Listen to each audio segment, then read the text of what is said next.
o Kardec usou tudo isso, né? As explicações dele é muito moderno também, né? Porque é uma doutrina do século XIX, né? Então ele não tem, digamos, os ranços que as outras religiões têm de ter que ficar explicando. Mas peraí, o mundo foi criado em 6 dias? Como é que é isso? A ciência diz que não foi assim? E ao mesmo tempo tem uma coisa linda dele, que é extremamente generosa a doutrina, no sentido de que você não precisa acreditar nela. Ele não te obriga a acreditar nela. Ele não te obriga a acreditar em Deus. Ele diz, se você não acredita em Deus, Deus acredita em você. Então você está sendo protegido do mesmo jeito. Venha, é karma seu não acreditar em Deus. Então isso é muito bonito, né? É muito bonito porque você é livre, inclusive, da crença. Você é livre, inclusive, da obrigatoriedade de ser assim, desse jeito. Porque se você não for assim, desse jeito, você não pertence à minha tribo. Não, você pertence a essa tribo. Isso faz parte do ser humano para o Kardec. Pertencer a essa tribo protegida por um Deus absolutamente generoso. Ele não tem os castigos que impõem as outras religiões, que são castigos violentos, né? As religiões, quando você pensa, se for assim, nossa, tem algumas coisas que são realmente muito ruins, né? Assustadoras. Puxa, eu maltratei ela, eu vou pro inferno, eu vou ficar queimando pro resto da minha vida, e se eu não acreditar desse jeito, eu vou ser excluído dessa sociedade. Não, lá não tem nada disso. As coisas que te propõem são só boas. Eu não posso deixar de pensar que existe uma coisa tão boa quando eu olho pro céu, quando eu vejo o sol, quando eu vejo a natureza, quando eu vejo as estrelas.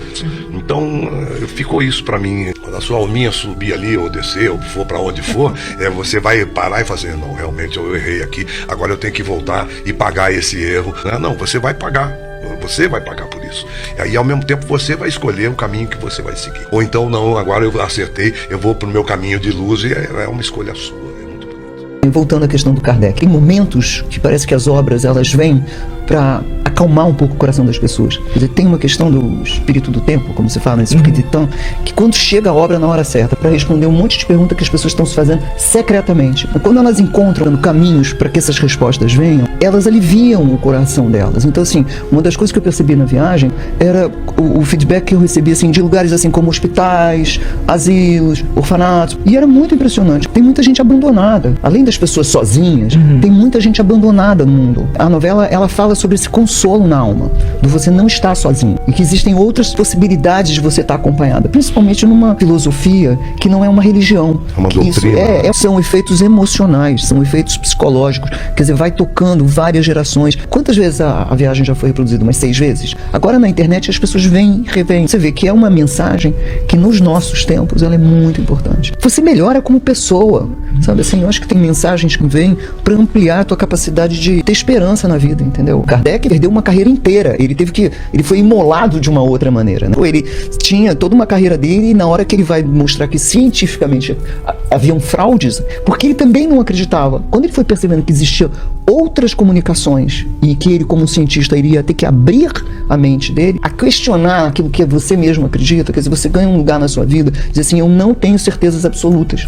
E isso é muito importante, porque senão você vira um chato. Tem uma coisa que o Kardec diz assim, existem muitas possibilidades. Vamos achar qual. Não, eu tenho muito orgulho desse trabalho. Quando a gente começou a gravar, eu estava morando provisoriamente num apartamento que era um apartamento daqueles antigos que tinham, sabe quando nos quartos tinham aquelas botõezinhos que você apertava e na cozinha baixava onde que estava chamando?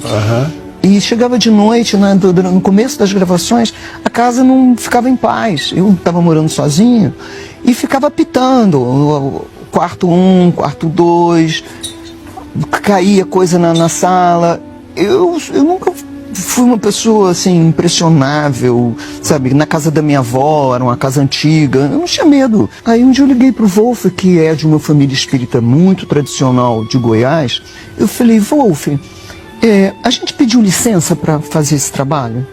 Porque eu acredito nessas coisas. Quando você vai lidar com coisas que são reais mesmo, você tem que, sabe, fazer uma mentalização, ou quando você faz personagens de pessoas que existiram, como eu já fiz alguns, sabe, eu sinto que é uma homenagem.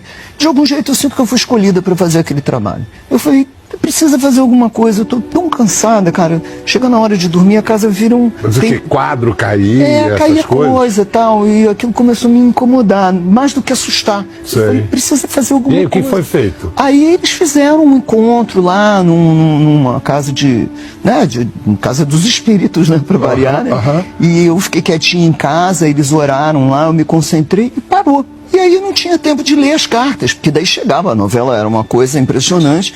E aí quando chegou mais ou menos no meio pro final, que a vida, eu só estava entre o céu e o inferno e a terra, mas ficou mais calma, eu comecei a abrir as cartas. A maioria eram cartas psicografadas, dizendo, se acalma, tá tudo bem, esse trabalho precisa ser feito, vai confortar as pessoas, vocês estão acalmando as pessoas. E aí você respondia? Eu orava, Orava. porque essa é a nossa ferramenta. Você consegue imaginar como seria perder um filho? Para a atriz Cristiane Torlone, essa é uma dor que ela conhece de perto. Em 1991, sua vida virou de cabeça para baixo. Seu filho Guilherme, de apenas 12 anos, faleceu tragicamente em um acidente doméstico. Naquele instante, ela sentiu que seu coração se partira para sempre. Ela mesma disse certa vez: "Você sabe que vai passar a vida inteira fazendo compressas no seu coração." A verdade é que mesmo após décadas, essa ferida não cicatrizou totalmente. Afinal, como poderia? Uma mãe que perde um filho ficará para sempre de luto. Cristiane chegou a pensar em desistir da carreira, perguntando-se como poderia continuar trabalhando com o coração tão machucado. Para se proteger dessa dor imensa, decidiu partir para um exílio voluntário em Portugal, junto do outro filho, o irmão gêmeo Leonardo. Queria aprender a viver novamente, mesmo com um pedaço faltando.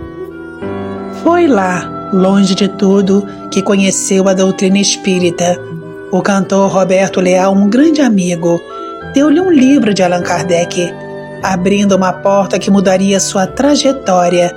Ela voltou ao Brasil para estrelar a novela A Viagem, uma história que falava diretamente ao seu coração ferido, repleta de temas sobre vida após a morte e esperança espiritual. Durante as gravações, Cristiane viveu momentos sobrenaturais. Em casa, coisas caíam, alarmes disparavam sozinhos, e ela passou por noites inquietantes. Desesperada, pediu ajuda ao diretor Wolf Maia, que promoveu uma sessão de oração. Surpreendentemente, tudo voltou à normalidade. Além disso, fãs enviavam-lhe cartas com mensagens psicografadas do além, trazendo-lhe conforto e ânimo para continuar.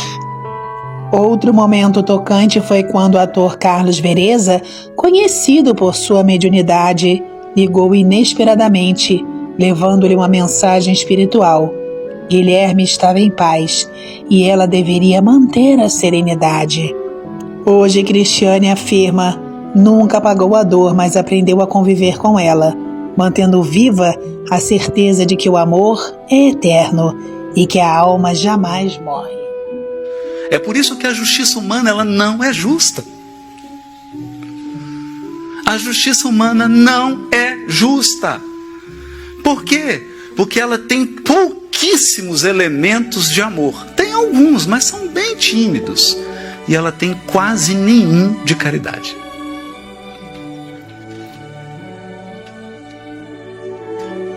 Quase nenhum. Por isso é justiça humana. Não é justiça divina. A justiça divina possui todos os elementos de justiça, todos os elementos de amor e todos os elementos de caridade, num grau máximo, tudo misturado, tudo junto. Então,